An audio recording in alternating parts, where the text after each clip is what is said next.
میری شادی ایک رئیس خاندان میں ہو گئی جہاں سب مرد تھے۔ میری ساس کہنے لگی کہ یہاں کی عورتیں صرف بیٹا ہی پیدا کرتی ہیں، بیٹیاں نہیں۔ اگر بیٹی ہوئی تو تمہیں طلاق مل جائے گی۔ جب میں حاملہ ہو گئی تو میں نے الٹرا ساؤنڈ کروایا تو میرے پیٹ میں بچی تھی۔ جب بچی پیدا ہو گئی تو شوہر نے طلاق دے دی۔ کچھ سالوں بعد میری بیٹی کا رشتہ آیا، لڑکا اچھا تھا۔ جب نکاح کرنے لگے تو میرے قدموں تلے زمین نکل گئی۔ وہ تو میری بیٹی کے نکاح کو 1 ماہ ہی گزرا تھا جب مجھے میری سمدن نے کہا کہ اس کے شوہر واپس آ چکے ہیں اور وہ میرے گھر رخصتی کی تاریخ لینے آ رہی ہیں۔ میں نے کھانے کا اہتمام بہت اعلیٰ کیا تھا کیونکہ وہ لوگ حیثیت میں مجھ سے بہت اونچے تھے۔ بس میری بیٹی امن انہیں اس قدر پسند آئی تھی کہ انہوں نے ہمارے ہاں گھر بار کو نہیں دیکھا تھا۔ میں سفید پوشی میں زندگی گزار رہی تھی، لیکن میری ایک ہی تو بیٹی تھی، اس لیے میں نے کسی چیز کی کوئی کمی نہیں کی تھی۔ اس وقت بھی 4-5 کھانے اور میٹھا بنانے کے بعد سارے کام نپٹا کر نہانے چلی گئی۔ جب میں تیار ہو کر کمرے سے نکلی تو امن نے بتایا کہ وہ لوگ آ چکے ہیں اور ڈرائنگ روم میں بیٹھے ہیں۔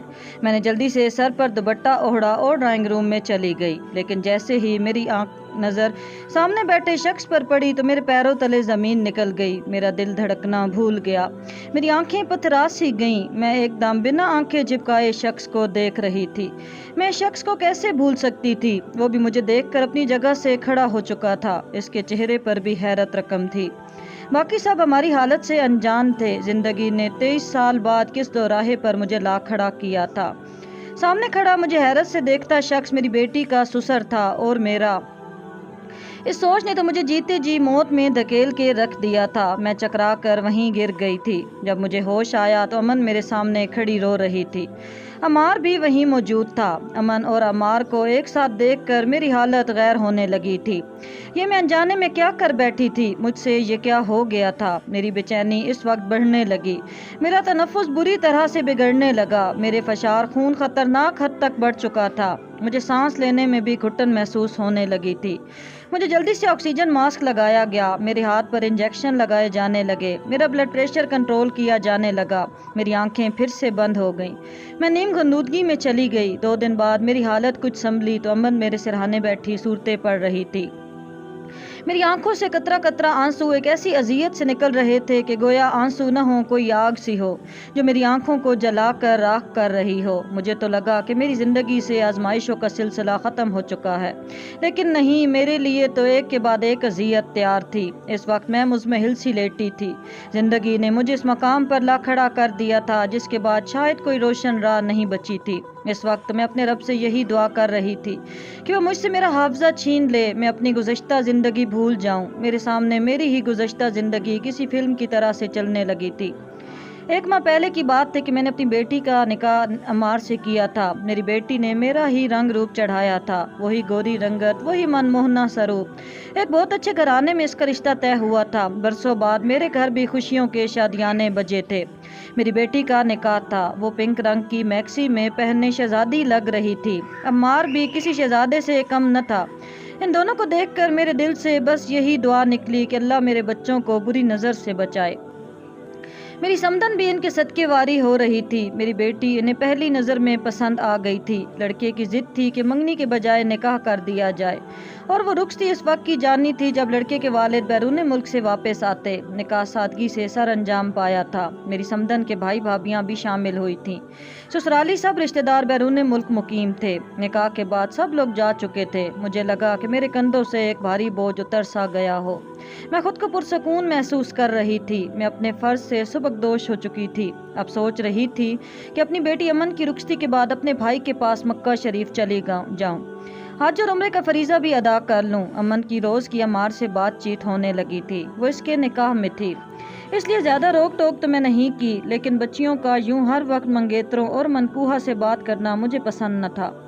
میں تو اس بات کی بھی قائل نہ تھی کہ نکاح کے بعد بیٹی کو گھر بٹھائے رکھوں، لیکن ان کی بھی مجبوری تھی کہ بیٹا نکاح کی ضد کر رہا تھا، اور میری سمدن نے کہا کہ وہ عمار کے بابا کی غیر موجودگی میں رخصتی نہیں کروا سکتی۔ میں نے امن سے صاف کہہ دیا تھا کہ زیادہ طویل گفتگو کی ضرورت نہیں۔